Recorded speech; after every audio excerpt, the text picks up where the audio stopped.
नमस्कार दोस्तों, आज हम पढ़ेंगे क्लास 12 के फ्लेमिंगो बुक के चैप्टर 1 द लास्ट लेसन और इसको लाइन बाय लाइन एक्सप्लेनेशन हम हिंदी में प्रोवाइड करेंगे। चलिए दोस्तों शुरू करते हैं। द लास्ट लेसन ये अल्फानो डॉडर्ड द्वारा लिखा गया है। अल्फानो डॉडर्ड एक फ्रेंच नॉवेलिस्ट और एक शॉर्ट राइटर थे। तो दोस्तों चैप्टर को हम शुरू करते हैं।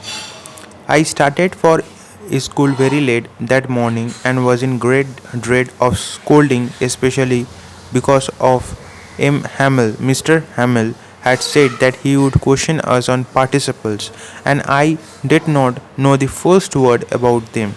तो दोस्तों चैप्टर शुरू होता है जहाँ पर बताया जाता है कि जो नरेटर हैं वो स्कूल के लिए बहुत ज़्यादा लेट हो चुके थे सुबह, और उनको ये डर था कि उसको स्कूल में पनिशमेंट मिलेगा, स्कोल्डिंग पनिशमेंट मिलेगा। किससे? एम हैमिल से, मिस्टर हैमिल। मिस्टर हैमिल यानी कि उनके जो स्कूल के क्लास टीचर थे, ठीक है। और वो किसके ऊपर क्लास ले रहे थे? पार्टिसिपल्स के ऊपर, जिसके ऊपर वो क्वेश्चन पूछने वाले थे। तो यहाँ से समझ आता है कि उन्होंने अपने जो रिवीजन वर्क नहीं किया था, जिसके तहत उनको बहुत ज़्यादा डर लग रहा था नरेटर को स्कूल जाने से। And I did not know the first word about them. For a moment, I thought of running away and spending the day out of the doors. Spending the day out of the doors. It was so warm, so bright. The birds were chirping at the edge of the woods, and in the opening field, back to the sawmill, the Prussian soldiers were drilling. दोस्तों यहाँ पर बताया जाता है कि यहाँ पर बहुत ज़्यादा गर्मी थी और सुबह का टाइम था, तो सनराइज़ था, तो ब्राइट था पूरा चारी तरफ। और जो वहाँ से जो पक्षियाँ थी वो चिरपिंग कर रहे थे, आवाज़ कर रहे थे वुड्स में। The open field back of the saw mill the Prussian soldiers were drilling. तो जो प्रूशियंस के सोल्जर्स थे, ड्रिल यानी कि यहाँ पर वो अपने जो पैरेड होता है उस पैरेड की तैयारी कर रहे थे। It was all such more tempting than the rule for participles, but I had the strength to resist and hurried off to schools. तो यहाँ पर वो बताने की कोशिश करते हैं नरेटर कि ये सब चीज़ उनको बहुत ज़्यादा रिलैक्स प्रोवाइड कर रहे थे, पर उनका जो स्ट्रेंथ था स्कूल के लिए जाने का, तो उस चीज़ के बारे में वो बता रहे हैं। When I passed the town hall, there was a crowd in the front of bulletin board. ये बहुत ज़रूरी है कि वहाँ पर बुलेटिन बोर्ड कुछ इस तरीके का बोर्ड होता है जो पहले यूज़ किया जाता था। और ये कहाँ पर चिपका होता है आपको दिखा देता हूँ। ये बोर्ड आपका दरअसल ये आपका अगर दीवार मान ले तो ये दीवार पर चिपका होता है ये बोर्ड, और यहाँ पर हर तरीके के नोटिस रहता है, ठीक है, कि क्या होने वाला है, इसके बाद क्या होगा, इस सब के बारे में नोटिस रहता है। क्योंकि अभी के टाइम में जैसे कि आप देखते हैं जो मीडिया हाउसेस हैं उनके जो आउटलेट्स निकलते हैं वो बहुत सारे पोर्टल्स हैं जहाँ से वो ऑनलाइन प्रोवाइड करते हैं, ब्लॉग्स प्रोवाइड करते हैं, पर पहले ज़माने में बुलेटिन बोर्ड का इस्तेमाल होता था। For the last 2 years, all our bad news had come from there. The lost battle, the draft, the order of the commanding officer, and I thought to myself without stopping, what can be the matter now? तो यहाँ पर बताया जाता है कि bulletin board से पिछले 2 साल से सिर्फ खराब ही न्यूज़ आ रहा था, जहाँ पर बताया जा रहा था कि जो उन्होंने जंग हार गए थे, फिर ड्राफ्ट, फिर ऑर्डर्स ऑफ कमांडिंग ऑफिसर के कुछ ऑर्डर्स आए थे। तो यहाँ से पता चलता है कि उनमें एक उत्सुकता थी कि और क्या ख़राब हो सकता है, इसीलिए वो बिना रुके उसकी तरफ बढ़ गए, बुलेटिन बोर्ड की तरफ। Then as I hurried by as fast as I could go, the blacksmith's Wachter was there with his apprentice reading the bulletin, called after me, "Don't go so fast, but you will get to your school in plenty of time." तो वो जब जा रहे थे वहाँ पर कुछ black Smith और वॉचर्स भी थे, और वो अपने आप को बता रहे थे क्योंकि वो स्कूल की तरफ बढ़ रहे थे और वो इस डिलेमा में फंसे थे कि उनको क्या करना चाहिए। ये तो बहुत सारे डिस्टर्बेंस आती है, जैसे आपने देखा था कि जो पैरेड में ड्रिलिंग हो रहा था, फिर पक्षियों की आवाज़ ऊँट से आ रही थी, तो ये सब चीज़ उनको डिस्ट्रैक्ट कर रहे थे। उसके बाद ये बुलेटिन, तो वो अपने आप को बोल रहे थे कि उनको बिना रुके यहाँ से जाना चाहिए। You will get your school in plenty of time. I thought he was making fun of me and reached Mr. Hamill's like the garden all out of the breath. मतलब कि बहुत समय बाद उन्होंने मिस्टर हैमिल, उनके जो क्लास टीचर हैं, उनके गार्डन में पहुँचे। Usually when the school began there was a gentle bustle which could be heard out of in the street. The opening and closing of the text, the lesson repeated in the unison, very loud, with our hands over our ears to understand better, and the teacher's great ruler rapping on the table. But now it was all so still. I had counted on the commotion to get to my desk without being seen. But of course, that day everything had to be as quiet as Sunday morning. तो यहाँ पर वो describe करते हैं, यहाँ तक मैंने पढ़ा दिया है अभी तक। तो यहाँ पर जो नरेटर है वो क्या डिस्क्राइब करते हैं, देखिए। नरेटर बोलते हैं कि यूजुअली क्या होता है, यूजुअली जब स्कूल की तरफ बढ़ते हैं तो शोर शराबा होता है, बहुत सारे बच्चे रहते हैं वहाँ पर पढ़ाई करते हुए, और फिर जो स्ट्रीट है, मतलब स्कूल के जाने के और जो स्ट्रीट पड़ता है, तो उस स्ट्रीट तक आवाज़ चले आता है। और यहाँ पर बताया जा रहा था कि जो टीचर हैं उनके हाथ में एक रूलर रहता है, एक तरह का स्केल रहता है, जहाँ पर सभी का बैंड बजाते थे, ठीक है, मारते थे जो कि होमवर्क करके नहीं आता था। तो इस चीज़ के बारे में बताया गया है। पर उस दिन बहुत ज़्यादा शांत था, क्योंकि उस दिन जो संडे के सुबह की तरह था, संडे मॉर्निंग की तरह था, इतना शांत था, ठीक है। तो इस कंपैरिजन करते हैं संडे मॉर्निंग की तरह। Through the window, I saw my classmates already in their places and Mr. Hamels walking up and down with his terrible iron ruler under his arm. I had to open the door and go in before everybody. You can imagine how I blushed and how frightened I was. तो यहाँ पर वो बताते हैं कि वो जब अब जो खिड़की है वहाँ से जब देखते हैं अंदर, तो देखते हैं कि उनके जो क्लासमेट है वो बैठे रहते हैं अपने ड्रेसेस पहन के, और फिर जो मिस्टर हैमिल होते हैं, उनके जो क्लास टीचर होते हैं, वो वहाँ से डोर की तरफ वहाँ से चल रहे होते हैं क्लास में, और उनके जो हाथ में एक आयरन रूलर, एक आयरन का स्केल होता है। और ये देखकर उनको बहुत ज़्यादा डर लगता है कि सभी के सामने उनको जाना पड़ेगा और बहुत लेट भी हैं, narrator. But nothing happened. Mister Hamel saw me and said very kindly, go to your place quickly little Franz. तो यहाँ से हमें समझ में आता है, जो नरेटर का जो नाम लिखा गया है, जिसके बारे में स्टोरी है, वो है Franz. We were beginning without you. हम तुम्हारे बिना ही शुरू करने वाले थे। तो यहाँ पर बहुत जेंटली बातें कर रहे हैं, और क्यों ऐसे जेंटली हैं, क्यों इतना जब शांत है, वो तो आगे जाकर ही आपको पता चलेगा। I jumped over the bench and sat down at my desk. Not till then, when I had got a little over my fright, did I see that our teacher had on his beautiful green coat, his frilled। तो यहाँ पर जो French है वो बताते हैं कि उनके जो टीचर हैं वो एक सुंदर सा जो ग्रीन कोट पहनते हैं, और फिर अगले में वो बताते हैं shirt and little black silk cap. तो उनका जो कैप है वो थोड़ा सिल्क है, सिल्क से बना हुआ है, all embroidered that he never wore except on inspection and prize days। तो यहाँ पर जो फ्रांस है वो अपने टीचर मिस्टर हैमिल को डिस्क्राइब करते हैं, और डिस्क्राइब करते हुए बताते हैं कि जो कोट जो पहने हुए थे वो ग्रीन कलर का था, और फिर उनका जो कैप था वो सिल्क का बना हुआ था, और जो शर्ट्स वगैरह था, तो ये सब वो तभी पहनते हैं जब कोई इंस्पेक्शन होता है या फिर प्राइज़ देने का कुछ दिन होता है, मतलब स्पेशल डेज पर पहनते हैं। The whole school seemed so strange and solemn, but the thing that surprised me most was to see on the back benches that always empty, the village people sitting quietly like ourselves. Old Hauser with his three-cornered hat, the former mayor, the former postmaster and several other beside। तो यहाँ पर हमें समझ में आता है कि जो गांव के जो लोग थे, विलेज के जो लोग थे, जैसे ओल्ड हाउसर थे जो कि अपने 3 कोने वाले जो हैट पहने थे, फिर जो पिछले जो मेयर थे अभी रिटायर हो चुके थे, इसलिए लिखा है फॉर्मर मेयर, फिर फॉर्मर पोस्टमास्टर, और फिर बहुत सारे अदर जो लोग थे वो बैक बेंच, मतलब पीछे वाली जो बेंचेस होती हैं वहाँ पर बैठे हुए थे, जो यूजुअली खाली होती हैं, पर उस समय उस दिन भरा हुआ था। Everybody looked sad and Hauser had brought an old primer thumbed at the edges and he held it open on his knees with his great spectacle lying across the pages. तो जो हौजत थे वो अपने लिए कुछ प्राइमर लाए थे, कुछ ऐसे कुछ कागज़ लाए थे जिसमें कुछ लिखा हुआ था. यूजुअली किसी को देने के लिए ये लाया जाता है.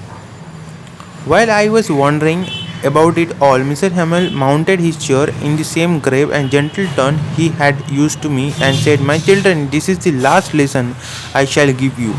तो यहाँ पर एक बड़ी बात करते हैं.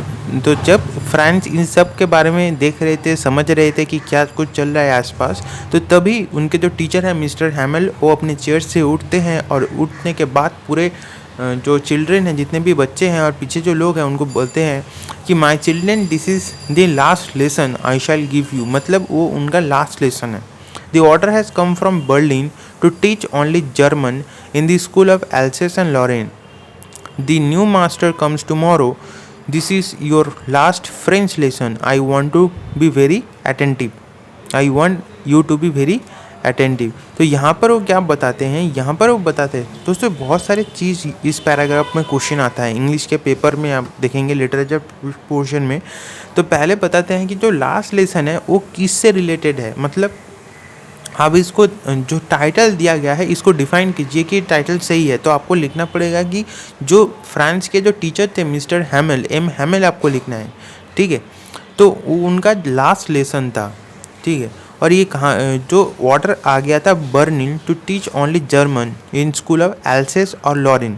मतलब एल्सेस और लॉरेंस में जो स्कूल्स है उनको बोला गया था सिर्फ जर्मन पढ़ाने को, क्योंकि ये फ्रेंच के टीचर थे. आप देख ही सकते हैं. तो उनका जो मदर टंग था कौन सा था, फ्रेंच. यहाँ से आपको समझ लेना है. ठीक है. तो जो फ्रांस थे, जो मिस्टर हैमल थे और बाकी लोग जो आए थे, इन सब का जो मेन जो चीज़ था वो है फ्रेंच, मदर टंग था. तो यहाँ से हमें समझ लेना है कि जो वहाँ से जो एक तरीके से जो बुलेटिन बॉक्स था तो वहाँ पर क्या लिखा रह सकता है. बाद में तो डिस्कस क्या कर ही गया था चैप्टर में, हम पढ़ेंगे भी. तो वहाँ पर ये बताया गया था कि सिर्फ और सिर्फ जर्मन पढ़ाने को, दूसरे लैंग्वेज पढ़ाने को. इसलिए जो उनके टीचर्स थे वो सबको बोल रहे थे कि आप सभी को ध्यान से पढ़ना होगा.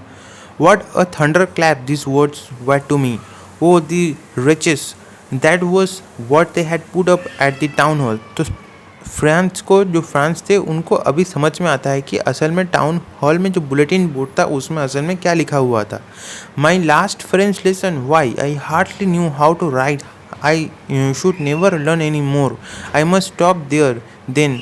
Oh, how sorry I was for not learning my lesson, for seeking bird eggs or going sliding on the Saar. My books that seemed much a nuisance a while ago, and so heavy to carry. My grammar, my history of saints, are old friends now that couldn't give up. तो यहाँ पर बताया जाता है कि आप बोलेंगे, exam में पूछा जाएगा कि फ्रांस ने कौन कौन से प्रतिक्रियाएं दी, कौन कौन से रिएक्शंस दिए जब उनको पता चला कि ये उनका लास्ट क्लास है. तो दोस्तों आपको यहाँ पर बताना होगा, जो फ्रांस को जब पता चला कि ये उनका लास्ट क्लास है तो तब फ्रांस बताते हैं कि जो बुक्स उनको लगा था कि बहुत ज़्यादा भारी है, बहुत ज़्यादा हेवी है ले जाने के लिए, बहुत ज़्यादा जो ग्रामर्स और जो हिस्ट्री ऑफ सेंट्स है, ये उनके जो पुराने दोस्त की तरह लगे. मतलब कि जिगरी दोस्त, बहुत अच्छे दोस्त की तरह लग रहे थे बुक्स को, इन चीज़ को नहीं पढ़ाते थे. तो टाइम पास कैसे किया करते थे पहले जब वो पढ़ाई नहीं करते थे, वो स्लाइड ऑन द सार. स्लाइडिंग कुछ इस तरीके से आपने स्लाइड किया भी होगा यहाँ से, इस तरीके से जो बहुत सारे चढ़ना पड़ता था. ये जो सीढ़ी है और यहाँ से कोई एक इस तरीके से नीचे की तरफ स्लाइड करता था. ठीक है. तो स्लाइडिंग ऑन द सार. ठीक है. तो यहाँ पर फिर क्या बताते हैं, my books that have been seat nuisance while ago. Nuisance यानी कि बहुत ज़्यादा डिस्टर्बेंस जो चीज़ है. ठीक है. डिस्टर्ब लगता है, इरिटेट होते थे बुक से. अभी वो अपने जिगरी यार, जिगरी दोस्त की तरह लग रहे थे. तो ये समझ में आता है कि फ्रांस अपने आप को बहुत ज़्यादा दुख दे रहे थे और बहुत ज़्यादा रिग्रेट भी फील कर रहे थे कि उन्होंने क्यों नहीं पढ़ाई किया. फिर देखिए दोस्तों, mister Hamel too the idea he was going away.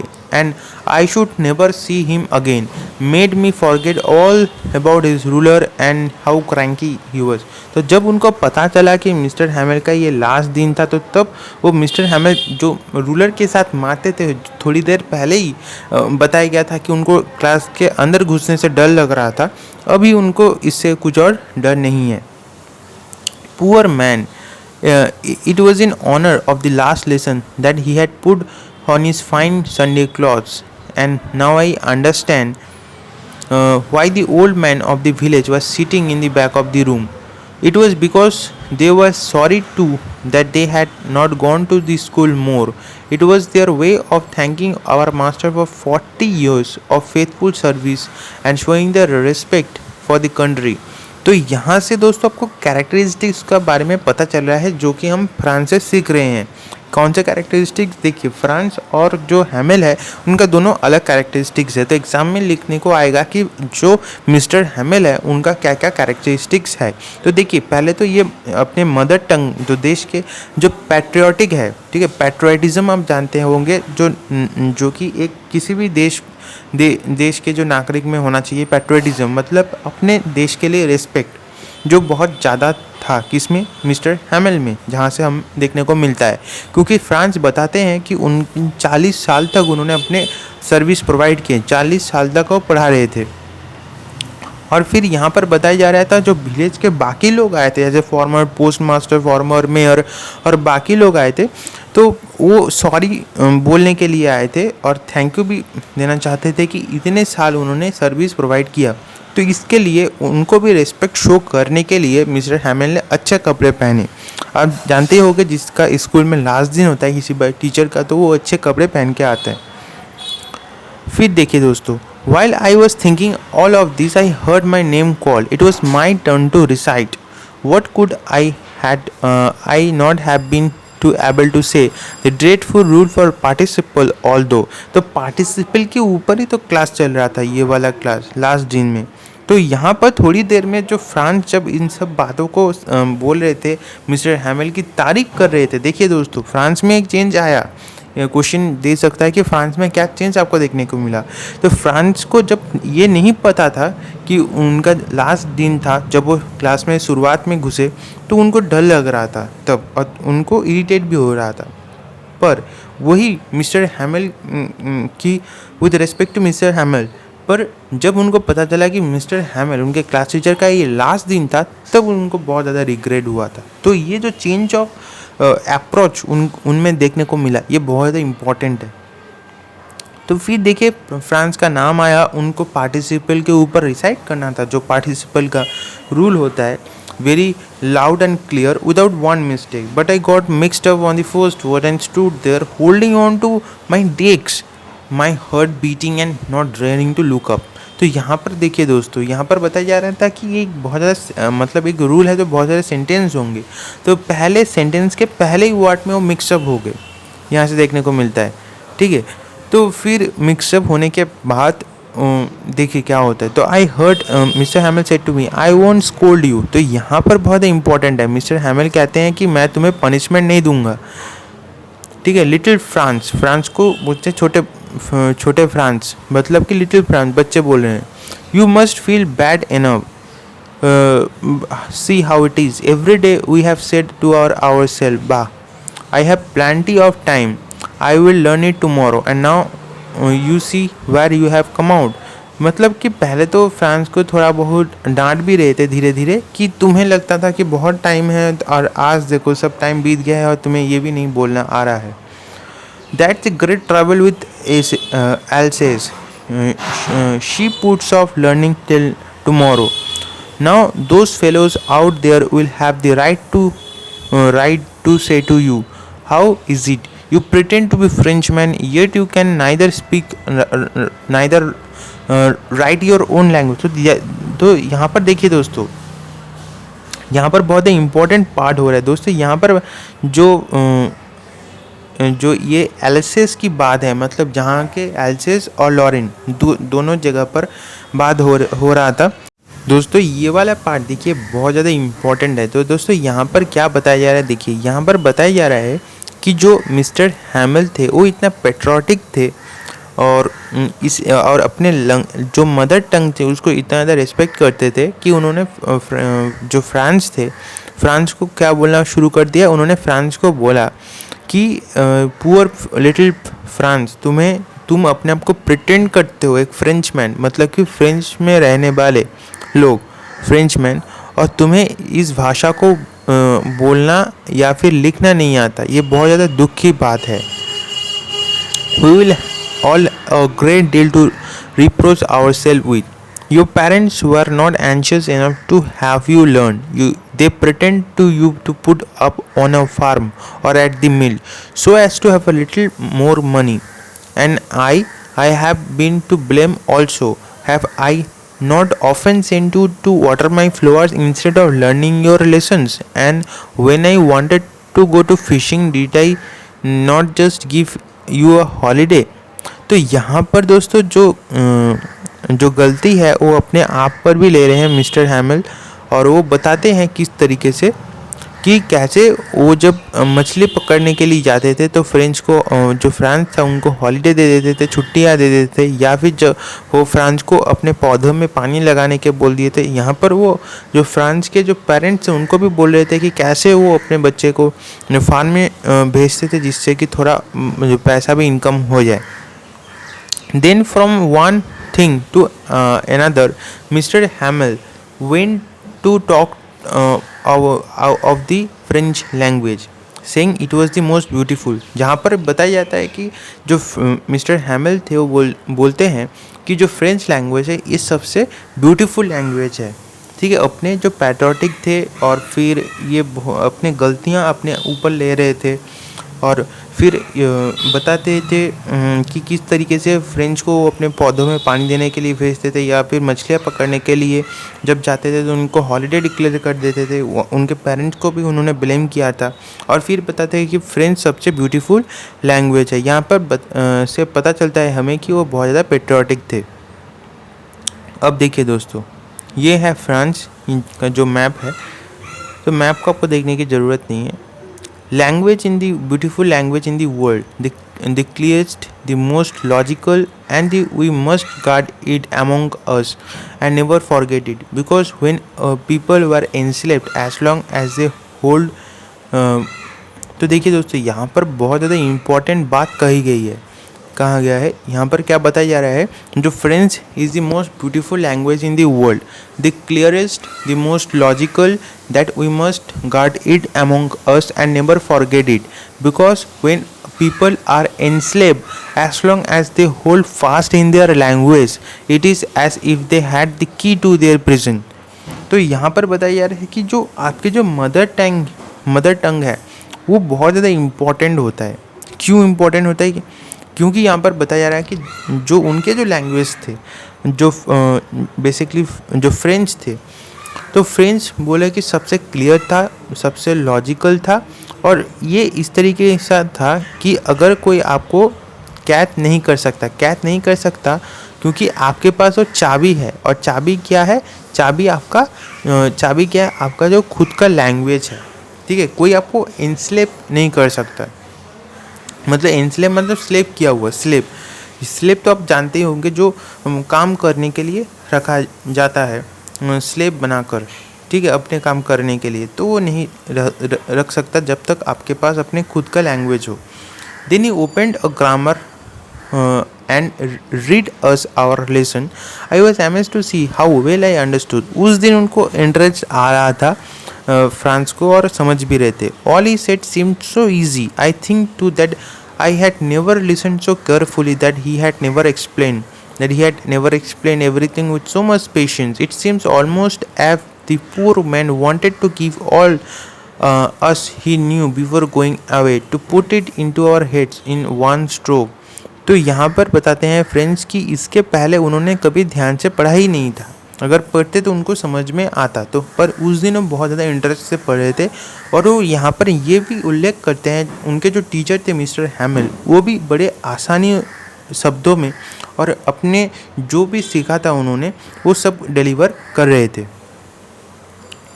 After the grammar we had a lesson in writing in a beautiful round hand तो फिर क्या बताते हैं कि after the grammar we had a lesson in writing that day mister Hamel had new copies for us written in beautiful round head France Alsace. They looked like little flags floating everywhere in the schoolroom, hung from the rod at the top of our desks.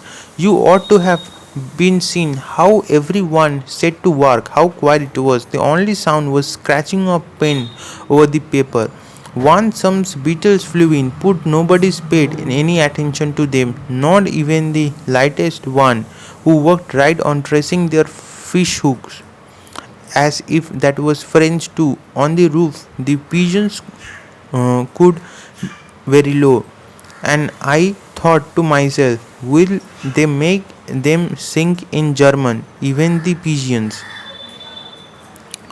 तो यहाँ पर France क्या बताते थे, यहाँ पर France बताते हैं कि उस दिन मिस्टर हैमिल उनके जो क्लास टीचर हैं वो नए नए कॉपीज़ लेकर आए थे, नोटबुक लेकर आए थे, और सभी में लिखा गया था फ्रांस एल्सेस। वो बहुत सारे छोटे छोटे जो कुछ फ्लैग्स टाइप के थे और जो यहाँ वहाँ लगाए गए थे, उनको बहुत सारे कॉपीज़ मिला। और इतना शांत जो इन्वायरमेंट था कि जो जब पेन में किताबों में लिखा गया जाता है तो थोड़ा बहुत आवाज़ होता है, सिर्फ वो आवाज़ ही कान में गूंज रहा था और कुछ नहीं। फिर बताते हैं थे बहुत सारे जो पिजन्स भी वहाँ पर रहते थे। और फ्रांस ये भी सोच रहे थे कि इतना शान इन्वॉल्व था, सब इतने डेडिकेटेड थे कि बीटल्स जब आया उसके ऊपर भी किसी ने ध्यान नहीं दिया, तो कि ये पिजन्स भी क्या गाना गाएंगे, यही वो बताते हैं। Whenever I looked up from my writing, I saw Mr. Hamill sitting motionless in chair and gazing first at one thing, then at another. If he wanted to fix in his mind just how everything looked in a little schoolroom fancy. For 40 years he had been there in the same place with his garden outside the window and his class in front of him. Just like that, only the desks and benches had been worn smooth. The walnut trees in the garden were taller. तो यहाँ पर क्या बताते हैं, देखिए दोस्तों, यहाँ पर जो अगर मान के चले ये उनका स्कूल है और ये बाहर की तरफ ये है गार्डन, ठीक है, बहुत सारे पेड़ लगे हुए हैं यहाँ पर, जैसे फ्रांस बताते हैं। तो देखो यहाँ पर दोस्तों क्या बताया जा रहा है, इसको समझिए। दोस्तों यहाँ पर बताया जा रहा है कि इनके रिस्पेक्ट में, मतलब जो क्लासरूम है इसके रिस्पेक्ट में क्या बताते हैं फ्रांस ना, इसके रिस्पेक्ट में जो फ्रांस बताते हैं कि मिस्टर हैमिल उनको बहुत सालों से पढ़ा रहे हैं और वो अपने पूरे डेडिकेशन के साथ इनको पढ़ा रहे हैं। और यहाँ पर जो गार्डन थे वहाँ पर जो वॉलनट ट्रीज़ भी था गार्डन में, जो कि धीमे धीमे और भी ज़्यादा बड़ा हो गया है, लंबा हो गया है, taller. The hoopvine that had been he planted twined about the windows to the roof. How it must have been broken his heart to leave it. मतलब कि जितने पौधे मिस्टर हैमिल ने लगाए थे उनके गार्डन में वो बहुत बड़े हो चुके हैं, बहुत ज़्यादा लंबे हो चुके हैं, तो इन सब को छोड़ के जाने में उनका कितना दुख होगा। To hear his sister moving about in the room above, packaging their trunks, for they must leave the country next day. तो यहाँ पर उनके जो सिस्टर थे वो क्या पैक कर रहे थे रूम, क्योंकि उनको नेक्स्ट दिन ही यहाँ से निकल जाना था दूसरे कंट्री में। But he had the courage to hear every lesson to the very fast. After writing we had a lesson in history, मतलब कि पहले पार्टिसिपल के ऊपर लेसन हुआ, फिर उसके बाद थोड़ा राइटिंग सेशन हुआ, राइटिंग सेशन में उसके बाद हिस्ट्री हुआ। And then the babies chanted their ba be bo bu down there at the back of the room. Old Hauser had put on his spectacles and holding his primer in both hands spilled the letter with them. You could see that he too was crying. His voice trembled with emotion and it was so funny to hear him that we all wanted to laugh and cry.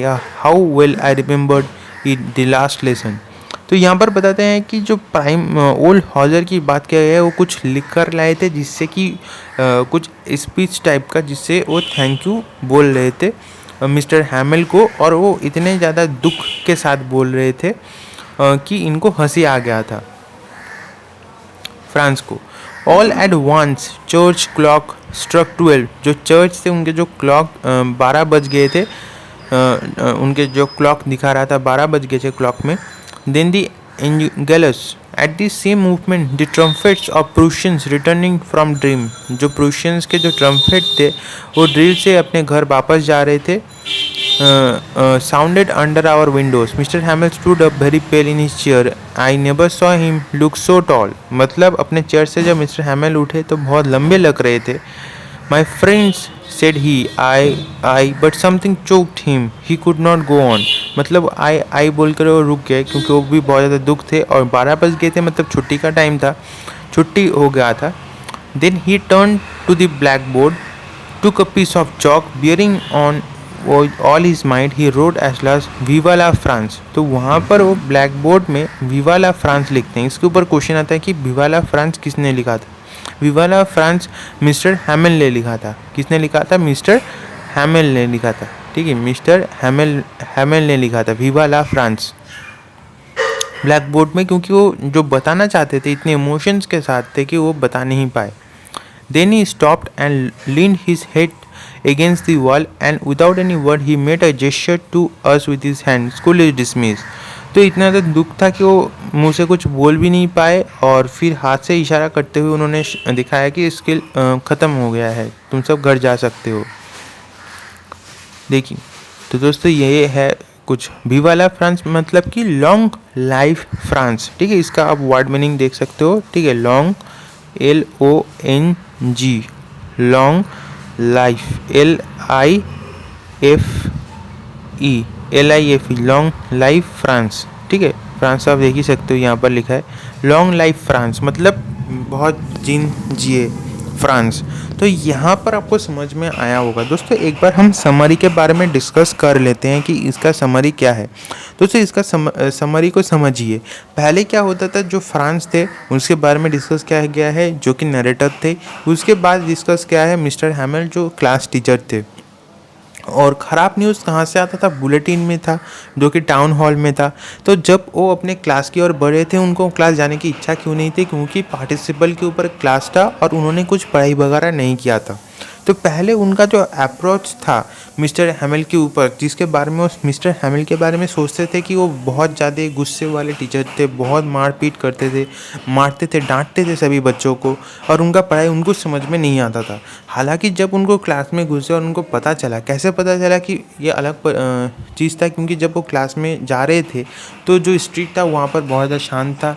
और फिर class में घुसने के बाद उन्होंने देखा कि जो मिस्टर हैमिल है वो अच्छे कपड़े, यानी कि जो वो इंस्पेक्शन के दिन या फिर प्राइज़ देने के दिन पहनते थे यूजुअली, वो उन्होंने पहना था। तो फिर एक सिल्क का हैट भी पहना था, ग्रीन कलर का कोट पहना था। और बाकी जो पीछे के लोग थे, यूजुअली जो जो बेंचेस थे, पीछे जो बेंच होता था वो खाली रहता था। पर उस दिन विलेज के जो पूर्व मेयर, पूर्व post master, farmer mayor, farmer post master और भी बहुत सारे लोग आए हुए थे। और ओल्ड हाउसर भी थे जिन्होंने कुछ लिख कर लाए थे और डिलीवर किया था, और पूरे इमोशंस के साथ। और लास्ट में विवा ला फ्रांस क्यों लिखा गया था? क्योंकि बहुत ज़्यादा इतना ज़्यादा इमोशंस हो गए थे कि वो और लिख नहीं पाए। तो आपको क्या क्या लिखना है? इनको अपने मदर टंग पर बहुत ज़्यादा नाज था। ठीक है, ही रेस्पेक्ट हिज मदर टंग, ही पेट्रोटिक थे। और फिर ये अपने जो रिस्पॉन्सिबिलिटीज़ को लेते थे अच्छे खासे, क्योंकि इन्होंने लास्ट में बताया था कि किस तरीके से वो फ्रांस को मछलियाँ जब पकड़ने जाते थे तो फ्रांस को छुट्टी दे देते थे, फ्रांच FRNG फ्रांच। और फिर जब वो उनको गार्डन में, अपने गार्डन में पानी, पौधों को पानी देने बोलते थे, जिसके कारण उनके पेरेंट्स को भी उन्होंने ब्लेम किया था कि वो पैसों के लिए, चंद पैसों के लिए उनको फार्म में भेजा करते थे। तो दोस्तों बस यही है।